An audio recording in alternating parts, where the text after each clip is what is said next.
पैदा होना है, अगर उसको दिमागी मसला होता है या स्पाइनल कॉर्ड का मसला होता है तो उसको क्योर करते हैं। क्योंकि अगर प्रेगनेंसी के दौरान, हमल के दौरान अगर वो ये ड्रिंक लेती हैं तो न्यूट्रिशनिस्ट कहते हैं कि उससे क्या होगा, आने वाला बच्चा अच्छे असाबी पावर रखता होगा और दिमागी लिहाज से भी स्ट्रॉन्ग हो। तो mean you can say that कि एक हेल्थी बच्चा जो है वो जन्म लेगा। तो उसके अलावा वो लोग जो अपना वज़न कम करना चाहते हैं, अपनी बेली फैट की वजह से परेशान है, वही हैवी वेट की वजह से या ओवर वेट की वजह से परेशान है, तो उनमें भी ये बहुत ज़्यादा फ़ायदेमंद होता है क्योंकि इसमें फ़ाइबर पाया जाता है, सोलेबल फ़ाइबर होता है। और ये क्या काम करता है, ये आपके वेट लॉस में भी हेल्पफुल होता है, ये आपकी वेट मैनेजमेंट में अच्छा किरदार अदा करता है।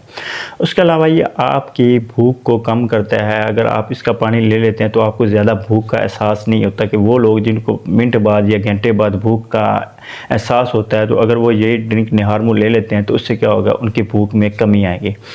उसके अलावा ये क्या काम करता है, ये आपके ब्लड शुगर को